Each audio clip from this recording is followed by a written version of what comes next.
Hi, I'm Rachel Donegan. I am the How Library's Emerging Technologies Librarian, and I am here to show you how to make something every week. This is How Makers. Hi, everybody. It's Rachel Donegan. I'm back with another episode of How Makers, and today we are going to make a pretty fun project using old socks. So maybe you have some old knee socks laying around. It's almost spring. Maybe you don't need them much anymore. Maybe, like mine, they have holes, big holes in the heels.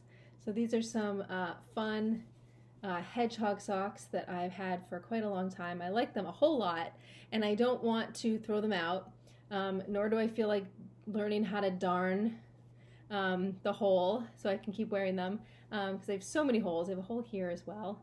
And both pairs have it, so it would take me a long time to fix these socks. Instead, I'm going to make something different with them.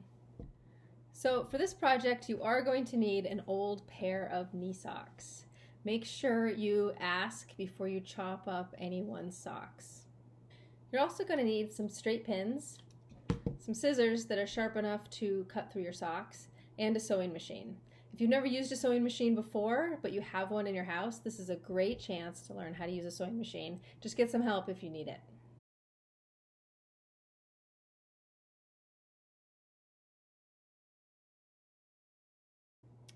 So the first thing we're going to do with our socks is we want to keep this part, this long kind of straight part, and we want to cut off this sort of damaged old bottom foot part. So to do that, I'm going to take my scissors a little bit. I'm going to cut it right here where the heel meets this longer part that would go up your calf. So we're going to cut it right here.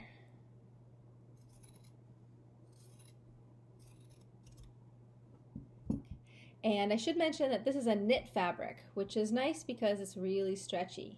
But at the same time, it can unravel. So we're going to be very careful with the end we've cut until we finish it off.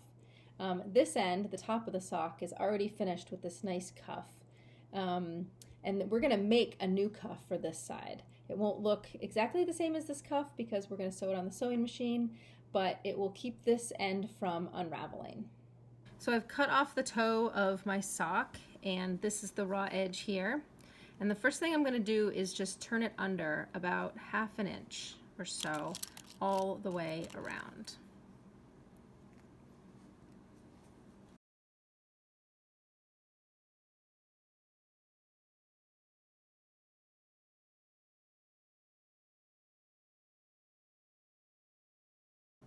I've set it up a zigzag stitch, and I've adjusted the width and the length of the stitch to 5 millimeters and 2 millimeters. It doesn't really matter as long as you have a zigzag stitch. And the reason we need a zigzag stitch is that this is going to have to be stretchy. And if we do a zigzag stitch, that allows the fabric to still stretch out, so you can wear it. I'm just going to make a minor adjustment there to that guy right there. All right, so now we're going to sew, and we can't sew it shut. We have to be very careful to just sew one of these sides at a time. So that's a little bit tricky. I'm just kind of opening it up and sticking it in there like that. And we also want to try to not stretch it too much as we sew it. So here we go. I'm going to put my needle down.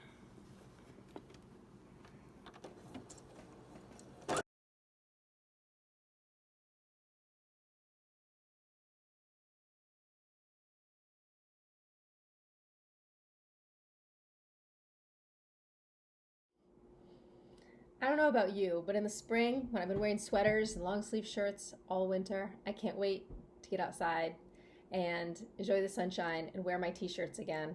So sometimes it's just too cold for that. So this is a really good project. It's sort of like a mitten for your arm.